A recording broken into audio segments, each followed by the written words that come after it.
Stellex Capital's New York office asked this question in a recent second round technical interview for their industrials group. What is deferred revenue? Give me an example. And how is it different from accounts receivable? I love this question because it looks simple on the surface, but it's actually one of the best tests of whether a candidate truly understands accrual accounting. Now, Stellex Capital is a mid-market private equity firm, so they're expecting you to have a firm grasp on the fundamentals. And this question is all about fundamentals. So here's what they're really testing. First, can you define deferred revenue clearly and explain why it's a liability? Second, can you give a concrete real-world example that proves that you actually understand the concept? Third, and this is the part that separates the good candidates from the great ones, can you articulate the exact difference between deferred revenue and accounts receivable? And fourth, can you walk through how deferred revenue flows through all three financial statements? Now, by the end of this video, you'll be able to nail all four parts of the question and handle any of the follow-ups that usually come after this. If you're new here though, my name is Max Adams and I'm the head coach here at Wall Street Mastermind. I started my career in investment banking at Lazard and Catalyst, which are two of the top tech boutiques on Wall Street. Afterward, I went into tech private equity and then did an MBA at Stanford while completing a joint degree at Harvard. And during that time, Wall Street Mastermind has helped over 2,100 students break into top finance roles. And our coaching team includes former global heads of recruiting from JP Morgan, Bank of America, Credit Suisse, and more. So you're in great hands. Let's dig in. Deferred revenue is cash that a company has received from a customer for goods or services that they haven't yet delivered. And the key word here is not yet delivered. The company has the cash, but still hasn't earned the revenue because it owes the customer something. Because the company has an obligation to deliver goods or services in the future, deferred revenue is actually a liability on the balance sheet. And that trips people up. They hear revenue and they think it goes on the income statement.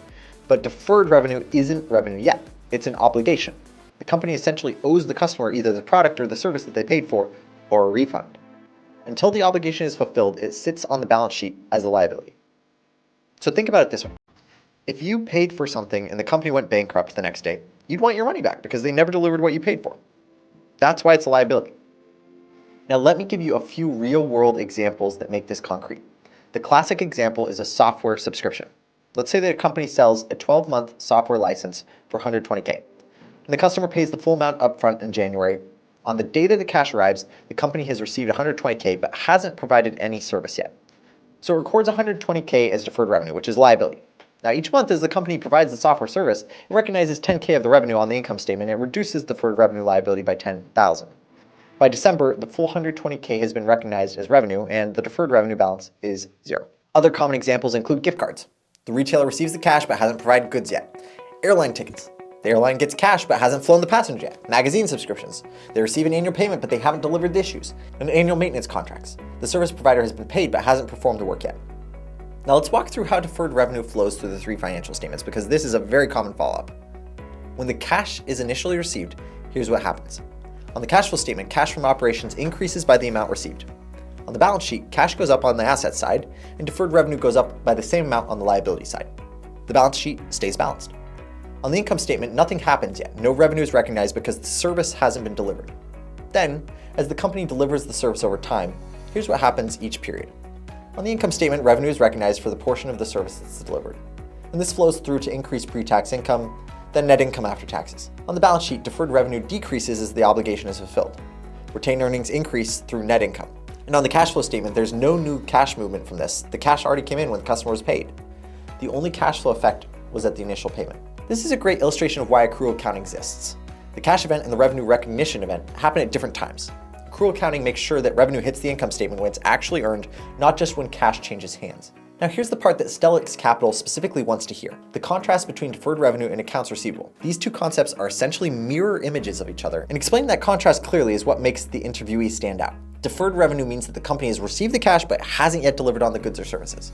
Cash first, deliver later. It's a liability because the company owes the customer something. Accounts receivable is the company, you've delivered the goods or services, but you haven't received the cash. And so delivery first, cash later. It's an asset because the customer owes the company money. Now they're opposites. In both cases, there's a timing mismatch between the cash event and the delivery event. With deferred revenue, cash came first. With accounts receivable, delivery came first. Here's a simple way to remember. Deferred revenue, you've been paid, you owe work. Accounts receivable, you've done the work, you're owed payment. If you can explain this contrast clearly in an interview, the interviewer knows that you understand accrual accounting at a fundamental level. That's exactly why this question is so popular. It's a litmus test. So let me cover a couple of follow-ups that you might get. Is deferred revenue always a current liability? Not necessarily. If the service will be delivered within the next 12 months, it's a current liability. If the obligation extends beyond 12 months, the portion beyond 1 year will be classified as long-term or non-current liability.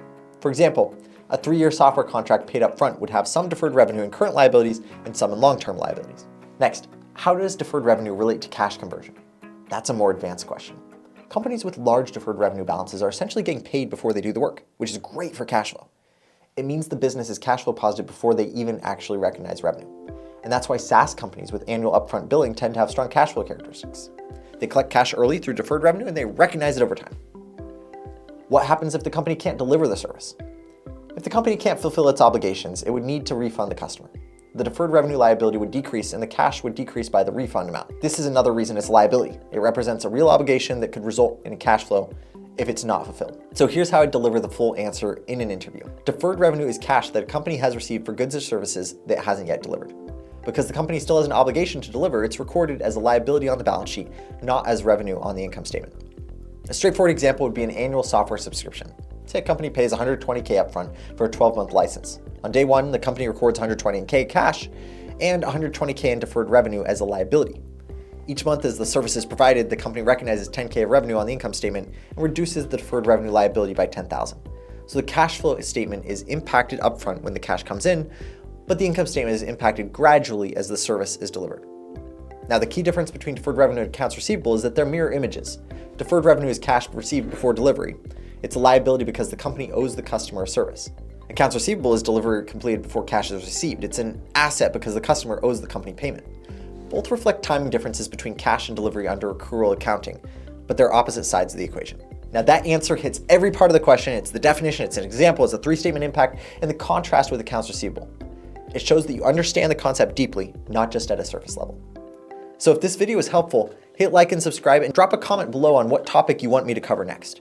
And if you're serious about your preparation and want one-on-one coaching from people who've actually done this at the top banks, check the link in the description. I'll see you in the next video.